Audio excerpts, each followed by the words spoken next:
कहानी की शुरुआत में हम एक आदमी को देखते हैं जो अपने साथ किसी लड़के को पकड़ते एक गाड़ी में बैठा जा रहा था और ऊपर से उसके चेहरे पर भी मास्क चढ़ा हुआ था। जो देखते ही देखते अब आखिर में एक वीरान जगह पर पहुंच जाते हैं जहां पर हमें मालूम होता है कि वो पोर्ट वाला आदमी उसे मारने के लिए जगह पर ले आया था, जिसके लिए वो जिम्मी के चेहरे पर मास्क उतारते ही उसे अपनी ग्रेव खोदने का कहता है ताकि वो उसे मारते ही यहीं पर दफना सके। और जिम्मी के पास भी उसकी बात मानने के सिवा कोई चारा नहीं था, जिसे आखिर में अपनी ग्रेव खोदते वहीं पर ही किसी का हाथ दिखाई देता है जो कि जिंदा हालत में था और वो उसके बारे में बताने के लिए जिम्मी पीछे देखता है तो इसी बीच कोर्टमैन उस पर फायरिंग शुरू कर देता है, लेकिन उसकी एक भी गोली का जिम्मी पर असर नहीं होता, जो कि सारा का सारा कुछ उसी हाथ की वजह से हो रहा था, जिसके लिए जिम्मी खुद भी वहीं पर आदमी के हाथों गन लेते उसे शूट कर देता है। लेकिन वो खुद को लेकर बहुत ज्यादा हैरान था क्योंकि वो इतनी गोलियां खाने के बाद भी अब तक जिंदा था और ऊपर से वो हाथ देख कर उसे भी बाहर निकाल लेता है, जो कि कोई और नहीं बल्कि एक बहुत ही खूबसूरत लड़की थी जिसके साथ जिम्मी बात करने की भी कोशिश करता है, लेकिन वो उसे जरा भाव भी नहीं देती। राफेल कर गाड़ी की चाबियां लेते ही उसी के अंदर बैठकर जाने लगती है, जिसके पीछे जिम्मी खुद भी लगा हुआ था, लेकिन वो लड़की उसमें जरा भी इंटरेस्टेड नहीं लग रही थी और उसे अपना नाम भी सोफिया बताती है, जिन्हें बहुत ही जल्द मालूम हो जाता है कि इस गाड़ी में एक बॉम्ब फिट है जिसे बाहर निकलने से पहले ही गाड़ी ब्लास्ट हो जाती है। लेकिन इन दोनों पर आग का जरा भी असर नहीं होता क्योंकि ये सारा कुछ सोफिया की वजह से हो रहा था, जिसके अंदर कुछ ऐसी पावर्स थी कि उसकी बॉडी पर बुलेट्स भी असर नहीं करती, जबकि आग तो बहुत दूर की बात है। और जिम्मी खुद भी ये सब जानने के बाद अपने हाथ को सोफिया के हाथ के साथ लॉक कर देता है ताकि वो भी उसी के साथ रहकर महफूज रहे। जिसके अगले सीन में हमें 3 दिन पहले की कहानी बताई जाती है जहाँ पर जिम्मी अपने फ्रेंड सूटी के साथ बातों में मसरूफ था क्योंकि उसे अपने डेट के इलाज के लिए पैसों की बहुत ज्यादा जरूरत थी, जिसकी वजह से वो सूटी का एक काम करने के लिए भी मान जाता है जिन्हें फल्किन नाम के गैंगस्टर का ट्रक दूसरी जगह पर पहुंचाना था और वो इस काम को बड़े अच्छे तरीके से कर भी लेते हैं। लेकिन इसी बीच सूटी पैसे लेने के लिए जिम्मी को ट्रक के अंदर छोड़े अकेला चला जाता है, जिसके फौरन बाद ही हम दोबारा से वहीं पर एक और आदमी को देखते हैं जो जिम्मी को ट्रक से बाहर निकालते इसे चलाकर वहां से चला जाता है, जिसे कोई दूसरा आते ही चेहरे पर मास्क डालते पकड़ लेता है। और ये वही कहानी के शुरू वाला सीन था जिस आदमी ने जिम्मी को पूरे 3 दिन पकड़ कर टॉर्चर किया, जो अब कहीं से कपड़े लेते ही पहन कर अपने दोस्त के साथ बातें करने लगता है क्योंकि उसकी डेट की हालत भी बहुत ज्यादा खराब थी, जिसके लिए वो सूटी से पैसे मांग रहा था और वो उसे लेने के लिए भी कहता है। लेकिन जिम्मी के लिए अपना डेट सबसे पहले था जो उन्हें देखने के लिए सोफिया के साथ ही हॉस्पिटल में पहुंच जाता है जहाँ पर एनो नाम की एक नर्स उनकी देखभाल कर रही थी, जो अचानक से डेट की हालत खराब होते देखते ही उन्हें वहां से जाने का कहती है। और जिम्मी खुद भी उन्हें लेकर बहुत ज्यादा परेशान था, जो इस सब के बारे में सोफिया को भी बता देता है, जो खुद भी पहले से अपनी लाइफ को लेकर बहुत ज्यादा परेशान थे। जिनके पीछे वहीं पर अब एक गाड़ी आते ही दोनों को कुचल देती है, लेकिन उन पर किसी भी चीज का असर नहीं होता। जो देखे सामने वाला आदमी तो हैरान ही हो जाता है और जो ही बाहर निकलकर गन से शूट करने लगता है तो वहीं पर अब एक और गाड़ी आते ही उसे भी कुचल देती है, जिसके अंदर वाला आदमी उन्हें अपने साथ फॉल्कन के पास चलने का कहता है, जहाँ पर वो पहले से ही अपने आदमी से ट्रक के बारे में पूछ रहा था, लेकिन वो फॉल्कन की बातों पर जरा भी गौर नहीं देता, जिसका बदला उसे भी अपनी जान से देना पड़ता है क्योंकि वो एक बहुत ही बड़े गैंगस्टर के सामने बैठा हुआ था, जो सोफिया और जिम्मी को भी अपने सामने बिठाते ट्रक के बारे में पूछने लगता है। लेकिन जिम्मी उसके बारे में जरा भी नहीं जानता था क्योंकि उसे कोई और आदमी चला कर ले गया था, जिसके बारे में जानते ही फॉल्कन उसे ट्रक को अपनी असल जगह पर पहुंचाने का कहता है, जिसकी बात सुनते ही इनके पास भी मानने के सिवा कोई चारा नहीं था। दोनों एक साथ ट्रक के अंदर बैठकर उसे चलाने लगते हैं, लेकिन वो ये जरा भी नहीं जानते थे कि इसके अंदर क्या चीज है, जिसे देखने के लिए ये दोनों आखिरकार एक जगह पर रुकते ही उसे चेक करने लगते हैं, जहाँ पर सबसे पहले एक लड़की बाहर निकलते ही वहाँ से भाग जाती है और वो ट्रक भी पूरी तरह लड़कियों से फुल था, जिसे देखे ये दोनों बहुत ज्यादा परेशान हो जाते हैं क्योंकि उन्हीं लड़कियों में जिम्मी की एक्स गर्लफ्रेंड भी थी, जो कुछ दिन पहले उसे एक जॉब के बारे में बता कर गई थी, लेकिन अब ये उसे इस हाल में देखते ही परेशान हो जाता है और वो भी उसे अपने बारे में हर चीज के बारे में बता देते हैं कि उन्हें किसी ने किडनैप करते ही ऑपरेशन की मदद से एक चीज पेट के अंदर घुसा दी, जिसके बारे में वो जरा भी नहीं जानते थे। और जिम्मी खुद भी सोफिया से उन्हें सेट करने को कहता है, लेकिन वो भी इनकी मदद नहीं कर सकते थे, जिन्हें सिर्फ और सिर्फ अब हॉस्पिटल की जरूरत थी और ऊपर से फॉल्कन के आदमी भी इन्हें हर जगह पर ढूंढ रहे थे जिनसे बचने के लिए। जिया गाड़ी चलाते ही हॉस्पिटल की तरफ जाने लगती है, जबकि सोफिया और जिम्मी बाकी लड़कियों के साथ ट्रक के अंदर ही थे जिन्होंने सोफिया को पकड़ रखा था ताकि उन पर भी जिम्मी की तरह किसी चीज का असर न हो, क्योंकि सोफिया पर कोई भी खतरनाक चीज असर नहीं करती थी। और वहीं दूसरी तरफ ट्रक से भागी हुई लड़की भी आखिरकार एक घर के सामने पहुंच जाती है, जहाँ पर वो पहले तो लॉक नहीं खोलते, लेकिन आखिरकार उसकी किस्मत अच्छी होने पर लॉक खोलते अंदर चले जाती है, जिसके अंदर उसे कोको नाम की एक बच्ची मिलते ही हाथ में रिमोट थमा देती है, जिसका कनेक्शन सभी लड़कियों के साथ था क्योंकि इन्होंने उनकी बॉडी काट कर अंदर बॉम्ब फिट कर दिया था। जो हॉस्पिटल के करीब पहुंचते ही जो उसकी तरफ भागने लगते हैं तो वो लड़की भी कोको के कहने पर डर के मारे रिमोट ऑन कर देती है, जिसके ऑन होते ही सभी के अंदर ग्रीन लाइट जलते ही उनकी बॉडी ब्लास्ट हो जाती है, जिसमें जिम्मी की एक्स गर्लफ्रेंड फ्रेंड भी शामिल थी, जो ये देखे बस हैरान के हैरान ही रह जाते हैं, जिनके पीछे वहीं पर कोको की लड़कियां आते ही पकड़ कर अपने साथ ले जाते हैं। ऊपर से रिमोट वाली लड़की खुद भी ब्लास्ट हो जाती है, जिसे देखकर कोको और भी ज्यादा खुश हो जाते हैं। तो वहीं दूसरी तरफ अब कोको की लड़कियां भी जिमी को अपने साथ लेकर सूटी के पास कैद कर देते हैं, जो उसे देखते ही बुरा गुस्से में आ जाता है, क्योंकि सूटी ने उससे झूठ बोला था कि वो मुझसे आकर पैसे ले जाए। वो अब भी अपने डैड की हालत को लेकर बुरा परेशान था, जिनके बीच वहीं पर कोको आता ही सूटी को एक लोहे का हैंड देकर जिमी को मारने का कहती है, जिसके बदले में वो उसे छोड़ देगी। लेकिन जिमी को अपने दोस्त पर पूरा यकीन था कि वो ऐसा नहीं करेगा, जिसका ये सोचना भी गलत होता है, क्योंकि सूटी ने उसे मार मार कर अधमरा कर दिया था, जिसे देखकर कोको तो बहुत ज्यादा हैप्पी थी। लेकिन सोफिया जिमी की हालत देखकर बहुत अफसोस कर रही थी, और ऊपर से वो अकेली होने पर उसकी मदद भी नहीं कर सकती थी, जिससे अब वही लड़की साथ लेते एक रूम में लेकर बाकी लड़कियों के साथ कैद कर देते हैं, जो सभी की सभी एक खौफनाक आदमी से डरी हुई थी, जो वहीं पर ही रूम के अंदर उनमें से एक को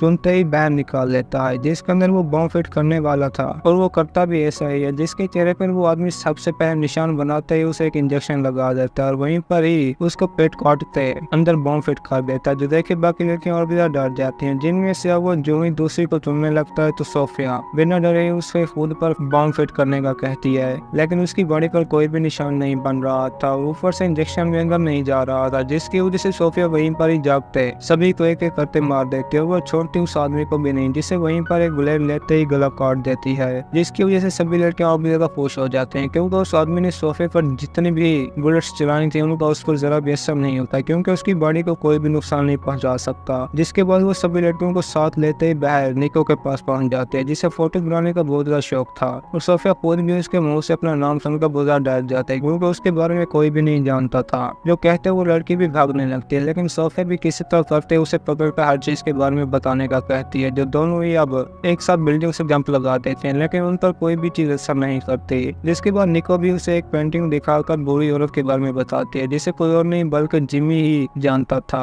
और सोफिया को शार्प देने वाली भी वही औरत थी, जिसे कुछ ही टाइम में कोको नदी के ऊपर उल्टा लटका कर मारने वाली थी, क्योंकि नदी का पानी बेस्ता से बढ़ रहा था। ऊपर से जिमी की हालत भी कुछ अच्छी नहीं थी, क्योंकि इन लोगों ने उसे बहुत ही जख्मी कर दिया था, जिसकी अब पानी में डूबने पर जान जाना ही वाली थी, कि तब भी सोफिया वहीं पहुंचते ही उसे टच करते बचा लेती है। ऊपर से कोको भी जिमी की बॉडी को बिना हलता हुआ देखकर वहां से चली जाती है, जिसके बाद अब ये दोनों भी एक साथ पानी से बाहर निकलकर बात करने लगते हैं, जहाँ पर हमें मालूम होता है कि सोफिया को ये शार्प उसी बुरी औरत ने दिया था, और वो खुद भी अपनी जान को लेकर बुरा परेशान थी, क्योंकि वो भी अपनी लाइफ दूसरे इंसानों की तरह गुजारना चाहती थी, ताकि उसकी भी आखिर में डेथ हो। जिसके लिए बूढ़ी को मिलने के लिए ये दोनों एक साथ हॉस्पिटल में पहुंच जाते हैं, जहाँ पर उसके सामने सीन ही कुछ अलग था, क्योंकि वहीं पर फॉल्किन और कोको के आदमी भी पहुंच चुके थे, जिनका हमला देखते ही एमन नर्स होते हुए भी सभी को एक एक करते मारने लगते थे। देखो ये दोनों तो बहुत ज्यादा हैरान हो जाते हैं, और ऊपर से इन सभी के हमले में वो बूढ़ी भी सोफिया को कुछ नहीं बता पाती। जिसके बाद जिमी भी अपने डैड के साथ बाहर निकलते आगे बढ़ने लगता है, जिन पर उनकी गोलियों को जरा भी असर नहीं हो रहा था, और उसी वक्त जिमी का फादर अचानक से बाहर निकलते उन सभी के हमलों को रोक लेता है, और वो आखिर में गुस्सा होते दोनों फॉल्किन और कोको को एक साथ गोली से मार देता है, जो जिमी के लिए बिल्कुल ही शॉकिंग सीन था, क्योंकि वो नहीं जानता था कि मेरा अपना ही फादर एक गैंगस्टर है, जिसकी असलियत जानते उसे बहुत तकलीफ होती है, क्योंकि उन्होंने सोफिया को ढूंढने के लिए ये सारी प्लानिंग की थी ताकि अपनी जान बचा सके। जिसकी सुनते जिमी वहीं पर ही गुस्सा होते अपने फादर को छोड़कर सोफिया के साथ चला जाता है, क्योंकि अगर वो इसके साथ रहा तो सारी जिंदगी भी मौत नहीं आएगी, क्योंकि उसकी बॉडी पर किसी भी चीज का असर नहीं होता। अब कहानी के आखिर में हम दोबारा से निको को देखते हैं, जो हॉस्पिटल से बाहर सभी मरे हुए लोगों की पिक्चर बना रही थी, लेकिन उनमें से कोको अब तक भी जिंदा थी, जिसके सर का आधा हिस्सा भी गायब था। कहानी के शुरुआत में हमें सकिनी नाम के एक लड़के को दिखाया जाता है, जिसे अपनी ग्रेव खोदते हुए किसी लड़की का हाथ दिखाई देता है, जो दफन होने के बाद अब तक भी जिंदा थी, और ऊपर से उसे लड़की के पास कुछ पावर्स भी मौजूद थे, जिसके इस्तेमाल से उस पर किसी भी चीज का असर नहीं होता, और सकिनी खुद भी इस बात का फायदा उठाकर लड़की के पास रहने लगता है ताकि वो अपनी मौत से बच जाए। जिसके बाद हमारा भी सीन वापस प्रेजेंट में शिफ्ट होता है, जहाँ पर हम सकिनी के फ्रेंड को एक पब में देखते हैं, जो अपने सामने एक लड़की को डांस करता हुआ देख रहा था, और वो लड़की खुद भी उससे बहुत ज्यादा प्यार करते थे, लेकिन ये सारी मीटिंग थी भी पैसों तक। जब आखिर में डांस खत्म करते ही ऑफिस के अंदर पहुंच जाती है, जहाँ पर हम पहली बार सकिनी और सोफिया को एक साथ देखते हैं, क्योंकि उसे अपने फादर के लोग हर जगह पर ढूंढ रहे थे, जिन्हें सिर्फ रहने के लिए एक जगह की जरूरत है, और जूली खुद भी इन दोनों की बातें सुनकर मान जाती है क्योंकि उसके पास भी कुछ एक्स्ट्रा क्वार्टर्स मौजूद थे, जिनमें से वो एक तो सकिनी और सोफिया को देने के लिए भी राजी हो जाती है क्योंकि इन्हें इस वक्त मदद की बहुत ज्यादा जरूरत है। ऊपर से सारा का सारा अब भी उसकी फ्रेंड जूली का था, जिसे वहीं पर यह बाहर जाते अपना दोस्त मिल ही जाता है क्योंकि उसने पहले से सकिनी को धोखा दिया था। जब इस के बाद तो खुद भी गुस्से में आ जाता है क्योंकि वह बिल्कुल भी इस जगह पर नहीं रहना चाहता था जहाँ पर उसका धोखेबाज फ्रेंड एडी हो। जिसके अगले सीन में हमें दोबारा से कॉन्वे की सिस्टर को दिखाया जाता है जो पूरी तरह से गुस्से की हालत में मिरर के सामने आता ही अपनी हालत को चेंज करने लगती है क्योंकि कॉन्वे ने उन्हें इसी हालत में रहने के लिए कहा था, जो अब उसी वक्त ही बहुत बुरी हालत में लड़की के सामने आ जाते हैं, जिससे अब भी कॉन्वे से छुटकारा नहीं मिला और वो खुद भी उसे अपने साथ ले जाकर डॉक्टर के पास पहुंच जाते हैं, जहाँ पर वो उसके चेहरे के एक साइड पर पूरी तरह से कपड़ा लगा देता है ताकि उसका हाफ सर ना दिखे क्योंकि सकिनी के फादर ने कॉन्वे को गोली मारते हुए जख्मी कर दिया था, जिसके लगते उसके चेहरे की एक साइड तो पूरी तरह खत्म हो जाती है। लेकिन ना वो भी उसे किसी भी हाल में मारना चाहते थे, जिसके लिए वो अपने पास एक कैदी लड़की को टॉर्चर भी करने लगते हैं ताकि खुद को सुकून महसूस करा सके क्योंकि ये बच्ची बहुत ही खतरनाक थी। जिसके बाद हमें अगले सीन में सकिनी के फादर को दिखाया जाता है, जिसे अपनी असिस्टेंट एमा साथ लेते एक रूम में ले जाते हैं क्योंकि इसकी हालत भी बहुत खराब होने लगती है, जिसके लिए वो एक डॉक्टर को भी बुलाती है। लेकिन इस सबसे भी काम नहीं बनता क्योंकि उसके फादर का कैंसर में बिल्कुल लास्ट स्टेज में था, जिसके पास अपनी लाइफ गुजारने के लिए सिर्फ 6 माह का ही बाकी टाइम था। जो सुनते ही वो खुद भी गुस्से में आ जाता है क्योंकि वो हर हाल में जिंदा रहना चाहता था, जिसकी वजह से एमा को हुक्म देते ही सोफिया को ढूंढने का कहता है क्योंकि अब इस आदमी की जान बचाने के लिए सिर्फ वही एक आखिरी रास्ता था क्योंकि सोफिया के पास जो भी रहेगा उसकी कभी भी मौत नहीं हो सकती। जो सुनते अब एमा खुद भी उसी की तरफ रवाना हो जाती है, जो दोनों एक दूसरे के साथ वीरान जगह पर बैठे हुए थे, जिन्हें जरा भी नहीं पता था कि हमारे पीछे कौन कौन लगा हुआ है। जहाँ पर अब सकिनी का फ्रेंड भी पहुंच चुका था क्योंकि उसके पास भी सैम की बनाई हुई ड्राइंग मौजूद थी, जिन्हें हॉस्पिटल वाली बूढ़ी औरत ने बनाया था, जो इन दोनों की और भी मदद करना चाहता था। लेकिन सकिनी वहीं पर ही उसे वापस भेज देता है और यह खुद भी उसे बुक को पढ़ने लगते हैं, जहाँ पर सभी पिक्चर्स ही सोफिया की बनी हुई थी क्योंकि ये उसी औरत ने बनाई थी जिसने सोफिया को शार्प दिया था।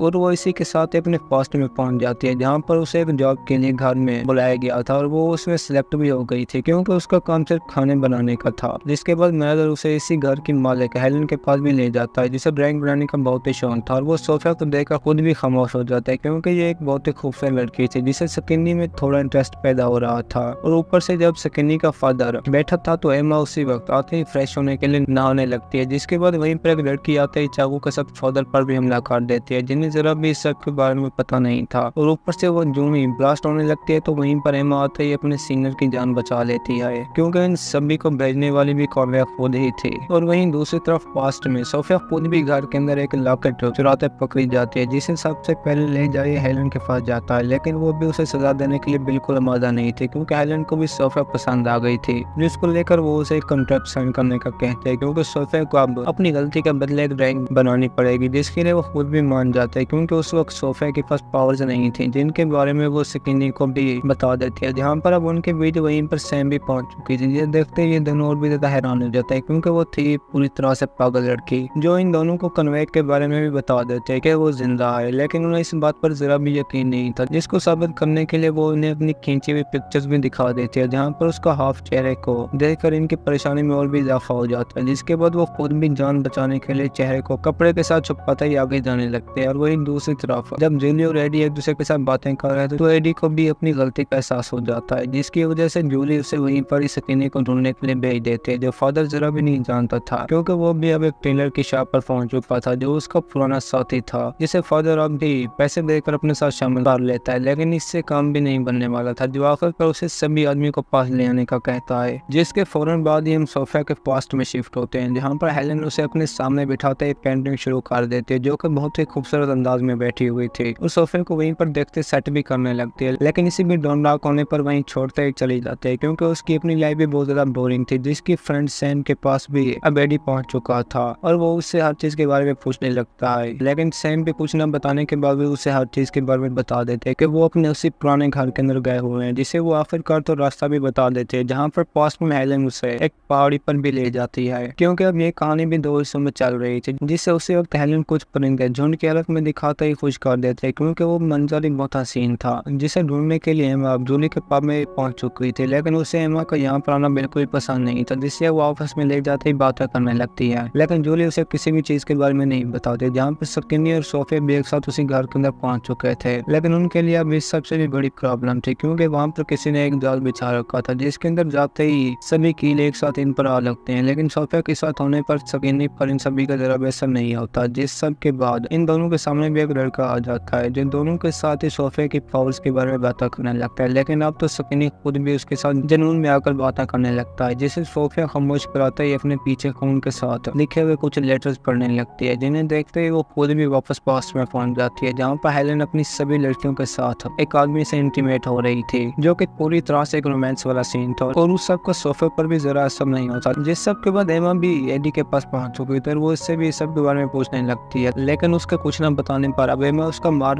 कर बुरा हाल ही कर देती है, जिसका अब तो वो एक रॉड के साथ नाक भी तोड़ देती है। लेकिन वो अपनी इस गलती पर शर्मिंदा भी बहुत ज्यादा था, जिससे अब बाहर जाने के बाद अपने सामने कॉन्वे की एक लड़की भी मिलती है, जिन दोनों की अब वहीं पर एक दूसरे के साथ जबरदस्त फाइट भी होती है। लेकिन आखिरकार दोनों ही रुक जाते हैं, क्योंकि उनमें से कोई भी मरना नहीं चाहते थे, जिसके लिए अपने रास्ते पर निकल पड़ते हैं। जबकि कॉन्वे की लड़की वापस जाने के बाद उसे भी झूठ बोल देती है कि मुझे फादर अब तक भी नहीं मिला। जिस सब के बाद सेम भी अब सकीनी और सोफिया के पास पहुंच चुकी थी, जो तीनों अब डर के मारे बाहर आ जाते हैं। लेकिन सोफिया को अपने बारे में और भी जानकारी जाननी थी, जिसके लिए वो अंदर जाते ही लेटर्स को पढ़ने लगती है, जहाँ पर पास्ट में हेलेन ने सभी साथियों को एक साथ ही मार दिया था, जो देख सोफिया खुद भी डर जाती है। लेकिन वो भी हेलेन को पसंद करते थे, और इसी के साथ उसे हेलेन के बारे में और भी नई बात का पता चल जाता है कि उस पर भी बुलेट्स का असर नहीं होता, जो सोफिया के लिए और भी बड़ी हैरानी की बात थी, क्योंकि उस सोफिया के अंदर भी पावर्स नहीं थे, जो बाहर आते ही अब आगे बढ़ने लगते हैं। क्योंकि कन्वेक भी अब किसी तरह करते टेलर की शॉप पर पहुंच चुकी थी, जहाँ पर वो उसे फादर के बारे में पूछने लगती है। लेकिन वो उसे फिर भी किसी तरह हैंडल कर ही लेता है, क्योंकि पास्ट में अब हेलेन और सोफिया को भी कुछ आदमियों ने पकड़ लिया था, जो अब इन्हें खून से बाहर निकालते ही टॉर्चर भी करने लगते हैं, जिससे हेलेन पर तो कुछ भी असर नहीं होता, क्योंकि उसके पास पावर्स थे। लेकिन सोफिया को वो बहुत ही बुरी तरह जख्मी कर देते हैं, जो इन दोनों को ही विच समझ रहे थे। जिसके बाद हेलेन भी आखिर में गुस्सा होते इन सभी को एक साथ ही मार देती है, और ये भी जान चुके थे कि यहाँ पर सोफिया की जान को खतरा है, जिसके लिए वो उसे भी वापस जाने का कहते हैं। लेकिन सोफिया भी इस बात को मानने के लिए राजी नहीं थी, जिससे अब वो पिक्चर भी दिखा देती है, लेकिन वो वापस जाने का नाम ही नहीं ले रही थी। और आखिर में तो वो जबरदस्ती सोफिया को बाहर निकाल देते, क्योंकि अब फादर ने भी सोफिया को ढूंढने के लिए अपने सिपाही भेज दिए थे। जिसके बाद सकीनी खुद भी पब के अंदर पहुंच चुका था, जहाँ पर जूली भी उन्हें सारी दिनकारी के बारे में बता देती है, जो एडी को जख्मी देखकर और भी परेशान हो जाता है, क्योंकि उसने भी इनके बारे में बता दिया था।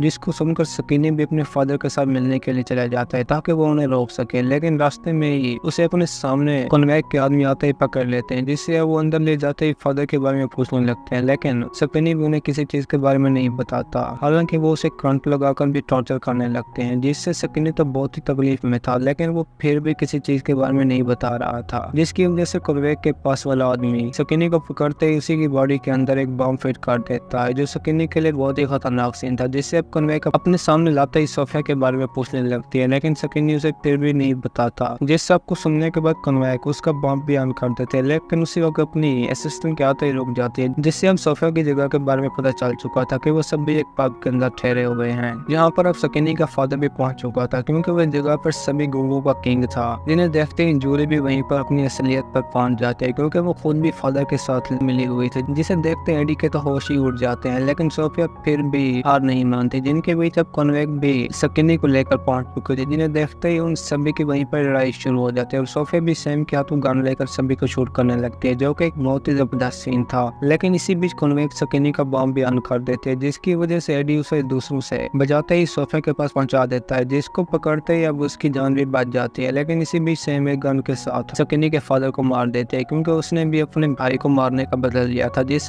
के बाद अब वहीं पर सोफिया के पीछे भी एक आदमी आता है, उसे पकड़ लेता है, जो होश में आने के बाद थी किसी और जगह पर, क्योंकि पास्ट में जब कोई लोग हेलेन को पकड़ कर ले गए थे तो उसी वक्त ही सोफिया के अंदर पावर्स पहुंच चुके थे। लेकिन ये आदमी भी उसके सारे पास्ट के बारे में जानता था, जो खुद भी सोफिया की तरह पावरफुल था। लेकिन अब उसने सोफिया के सभी पावर्स खत्म कर दिए थे, जो खुद को चाकू लगता देखते ही दोबारा उसे मारने का कहती है। जिसके बाद अब सकीनी खुद भी अपने फादर की सीट को संभाल लेता है, लेकिन उसका असिस्टेंट उन्हीं का दोस्त टेलर था। और इसी के साथ हमारे भी आज की ये कहानी खत्म होती है। दोस्तों, अगर आपको हमारी कहानी पसंद आई हो तो वीडियो को लाइक और चैनल को सब्सक्राइब जरूर कीजिए।